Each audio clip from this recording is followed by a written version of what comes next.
welcome to a new Let's Play. I'm Olair144 and I'll be playing Pillars of Eternity by Obsidian Entertainment. Pillars of Eternity, if you're unaware, is an RPG that's similar to a tabletop type RPG such as Baldur's Gate or Icewind Dale, where you have stats, you have classes and such, similar to a tabletop. So let's go ahead and get into it. If you've seen any of my other Let's Plays, you know that I like to charge in. And so I'll be playing on normal because I like to charge in. And if you're looking for a very tactical, very careful choice and micromanaging of your characters to make sure you're doing optimal spells and using all your abilities to the best, you probably want to go watch another one. That's just not my style. So I'm going to keep it on normal, so it's still fairly difficult. It still has some definite challenge to it, but it's not going to force me to really... Outside of some battles will definitely force a more tactical, more setup previous to the battle. But for the most part, I'll be able to play things the way that I want to be played, that I would like to play.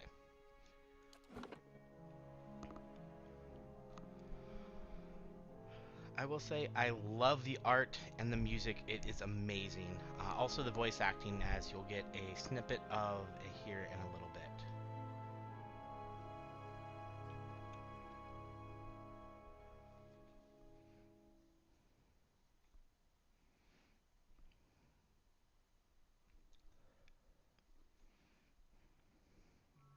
5 wagons grope blindly for the path on a starless night, their master glancing ever upward to the skies for assurance that he is on the right course.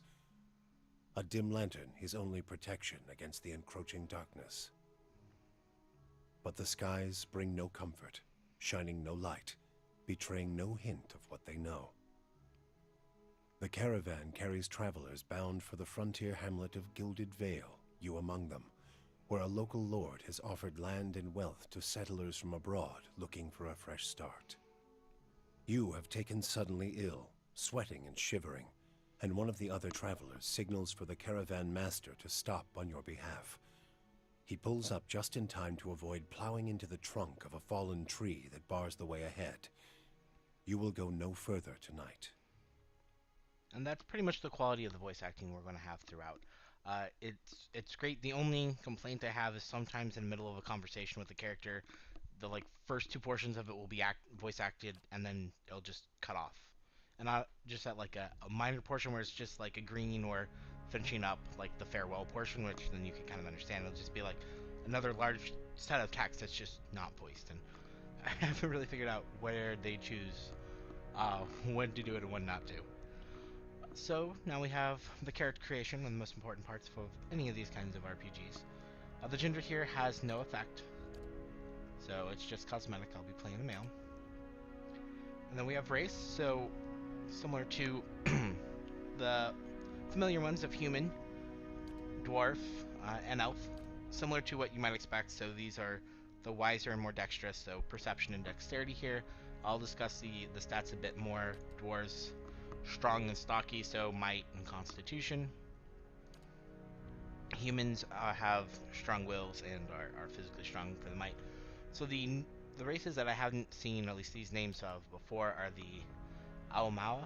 I'm not sure how to pronounce that. So these are your big people, the very strong ones to be similar to like giants or Goliath type things. So they have a very strong increase in might. You have Orlans, which is your other little person. These, I guess, are considered less civilized, according to the text here. So they're very high perception, resolve, and a knock to the might. And these are some of my favorites here, the godlike, because they have some really cool looks to them. They have increased dexterity and intellect.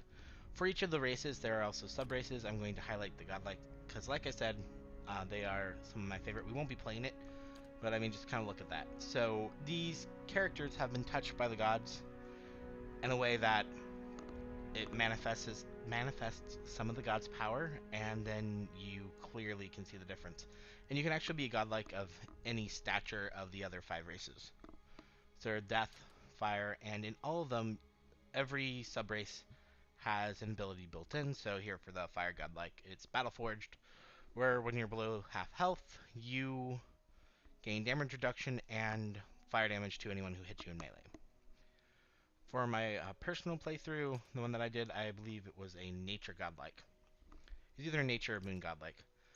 Uh, for when I tabletop in these kinds of things, I don't try and min-max like absolute min-max, but I do try to be effective. And when the only downside to the godlike is because their faces and all the little extra things are so awesome, like this light that's just coming out of this horn. They can't wear a helmet, and that in some games really wouldn't be all that big of a problem, as the helmets aren't, you know, too important. But here they can easily have like a +3 to a stat, so it can be quite a big loss, or bigger loss than I really want to do. So I won't be doing a godlike, even though they're fairly awesome. I'm actually going to do an Orlin for this one. I like the perception and resolve, and I'll get to why in a little bit. And I will be doing. Let's see here. We have right. So I don't know how common will effects are, but he will be a frontliner, and we will have several frontliners in the party. So having this minor threat, when you have two people attacking the same target, you convert some of the hits to crits, which it will just be nice to increase the damage. Now, probably the most important decision is the class. If you're familiar with D&D, most of these will be familiar or will map on fairly well. You have your barbarians. They're the strong and bulky people who will charge into battle, have a lot of endurance, have a lot of health. So in this game, there's endurance and health. Endurance is a single battle health bar. So it's how much damage you can take in a short time. Health is how much damage you can sustain over a day or a longer period. So after every battle, your endurance refills and it draws from the health. I think the game has changed a bit, so this isn't something I played a little bit again. So it's not something I've confirmed, but I believe originally you actually, when you healed someone, it pulled from the health to fill the endurance, and I don't know if that's true anymore or if um, I may be misremembering from before. Chanters are your bards. They will sing, they will provide AoE buffs, debuffs, of various things. This is the class that I played for my personal playthrough. I do quite like it. I also, my favorite portion here though is the invocation. So the singing is nice and it has some nice buffs. I don't, since I'm more kind of just like a mob and kill, I don't always notice them as much, but the invocations, I use them for summons. You can use them, there are a variety of invocations. We will get a chanter.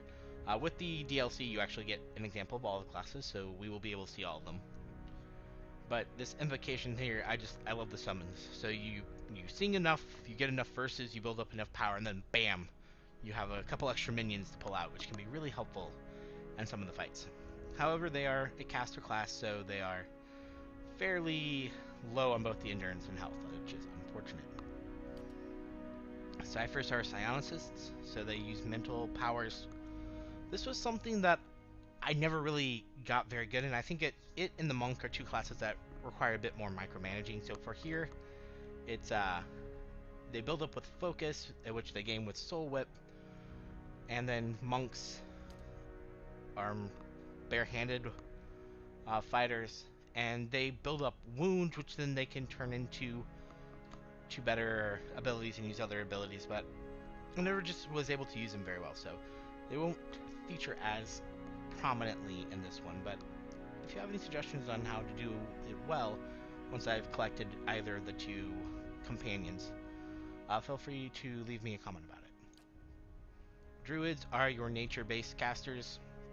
Lots of buffs, some debuffs, some AoE damage, not so much direct damage for the most part. Also ability to turn into an animal.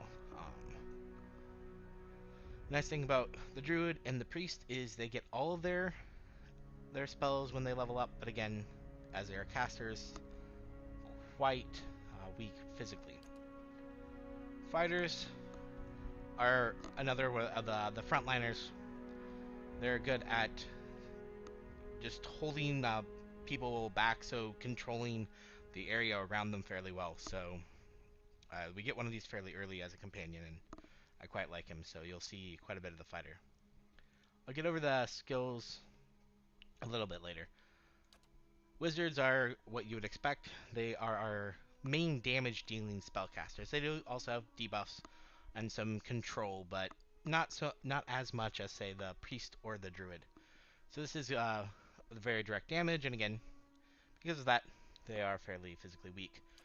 The rogues, this is another one. I like the character that this is more than I like either the Cypher or the Monk, so I still use the companion that comes with it. But there was a lot of, at least at the time when I bought it, some complaints on the forums. Maybe they fixed some of this. That it was hard to get the sneak attack off. You couldn't really sneak well into combat to get these to work, so it's harder to pull off a rogue. But if you can pull off a rogue, that backstab damage sneak attack can be quite strong.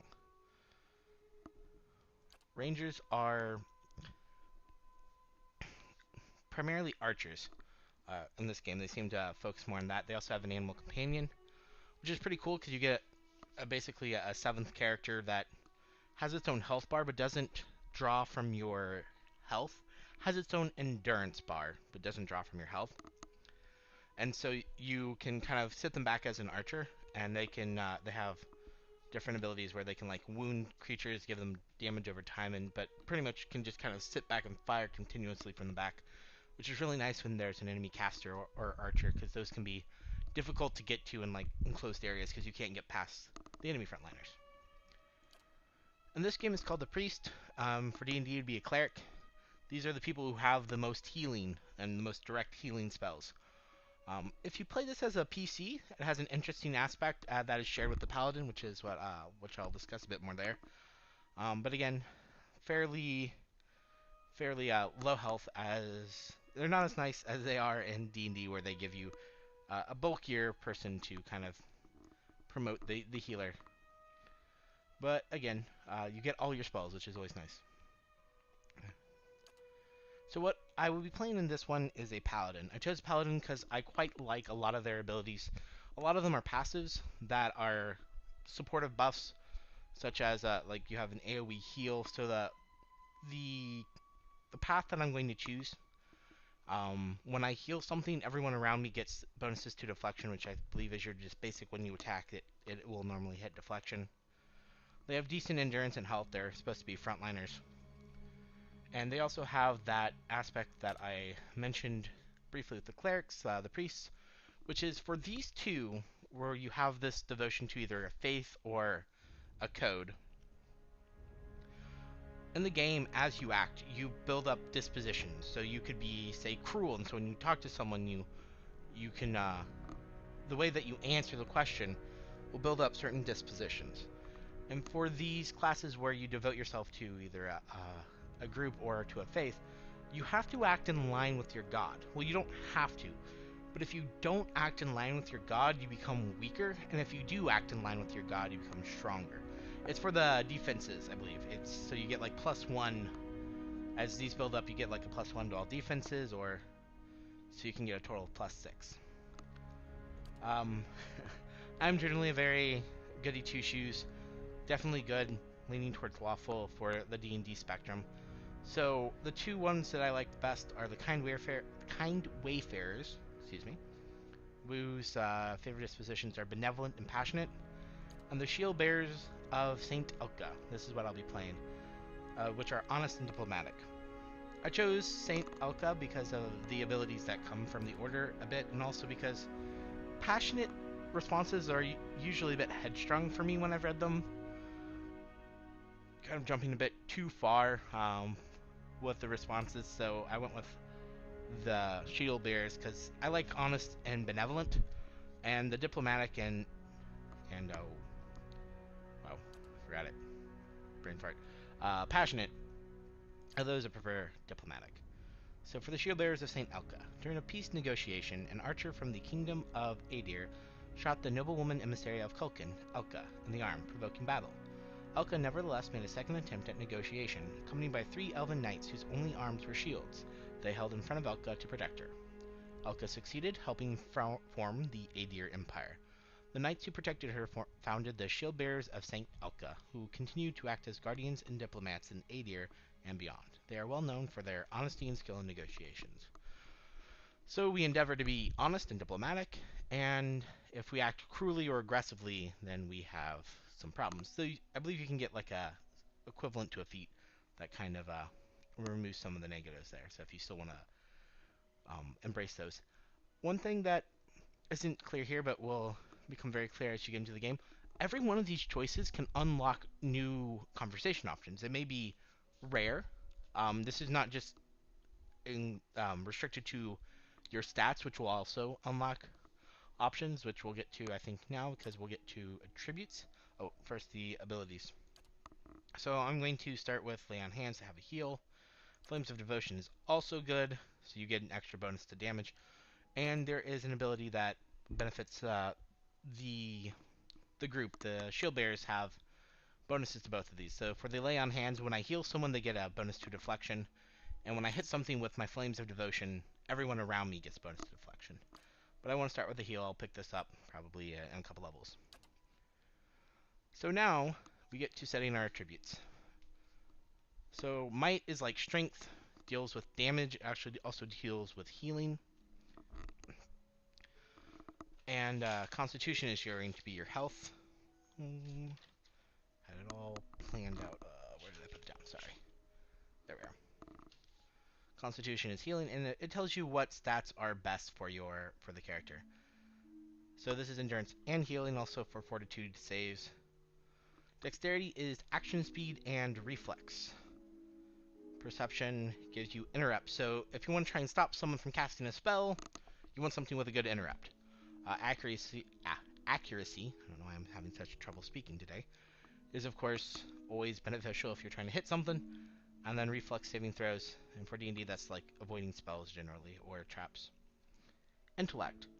So intellect is a bit different here, as it's for all spells.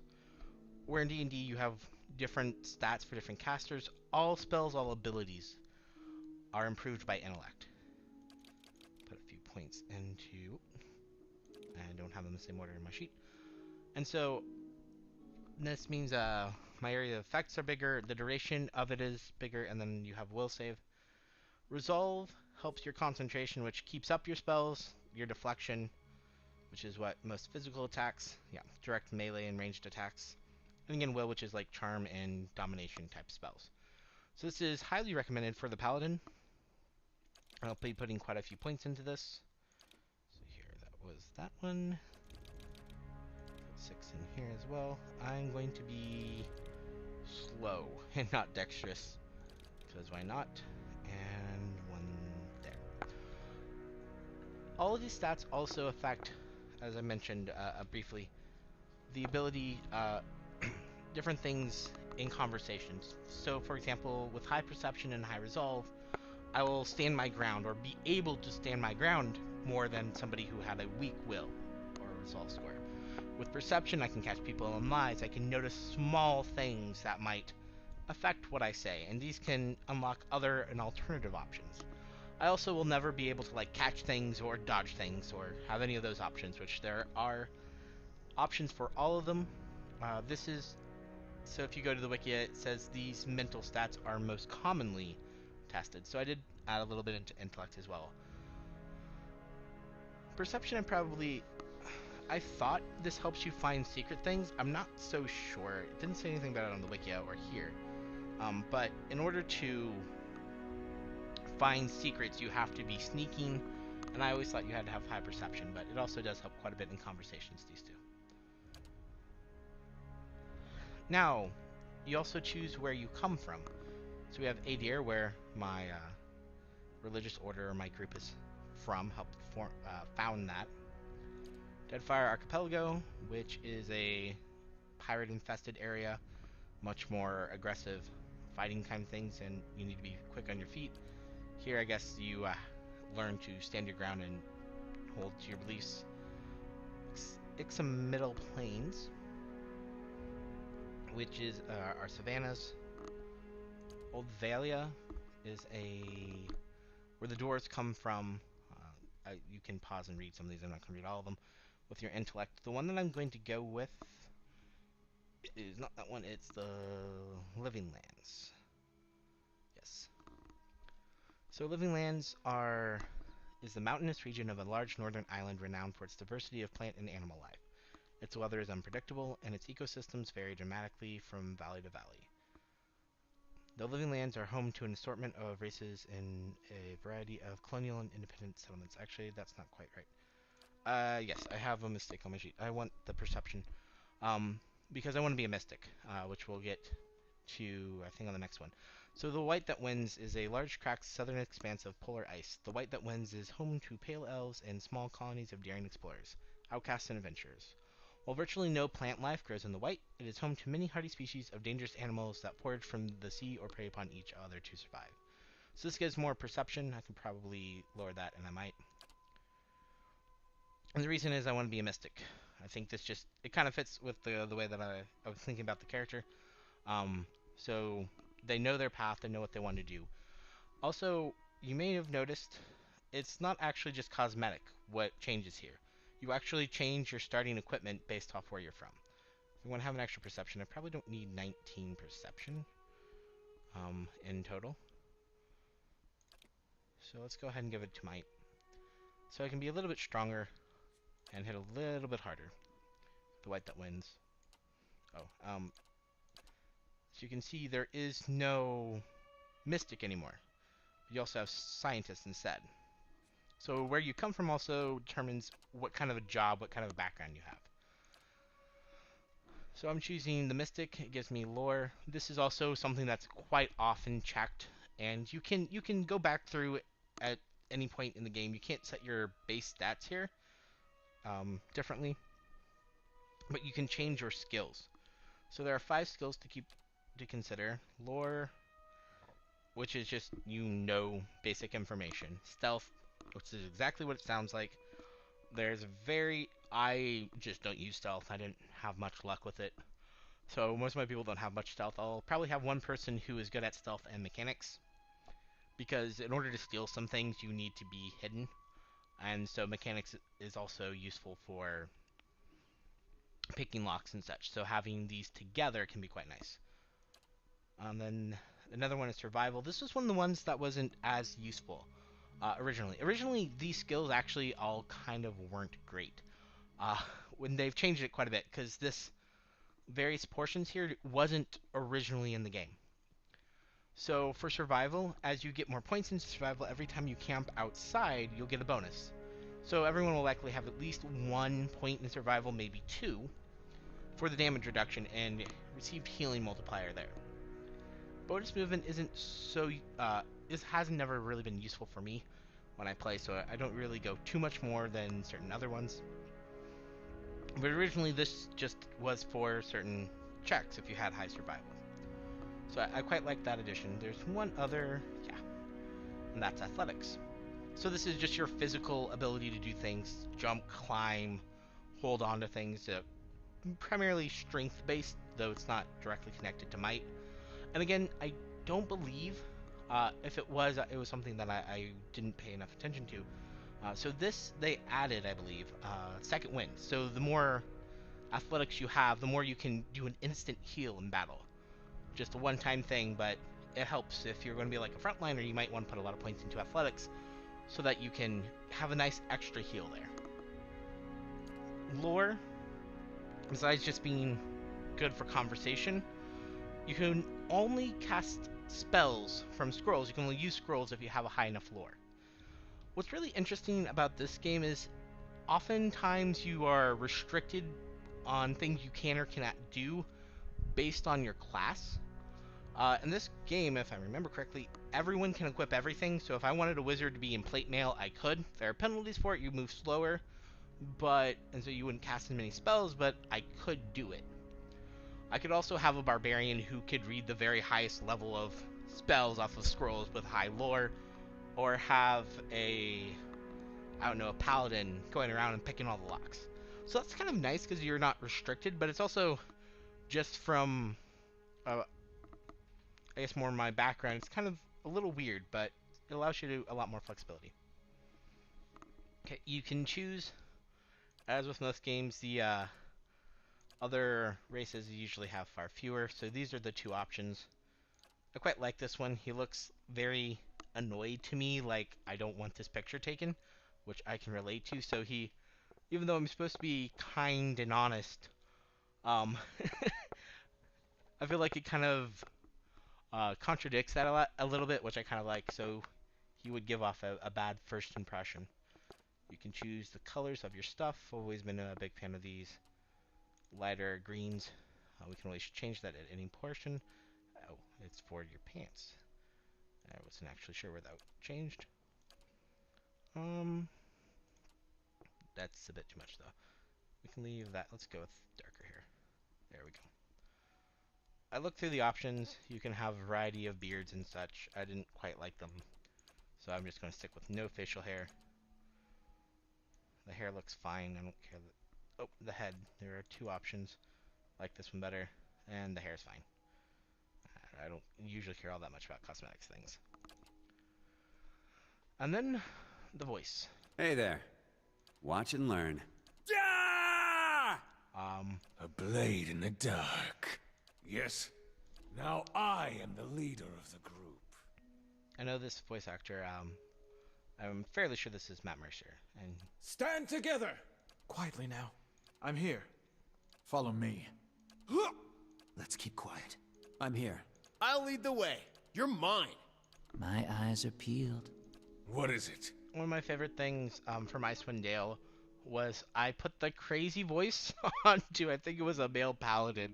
So like when he would go to fight something, one of the lines from that was, well, looks like I'm going to have to go on a killing spree.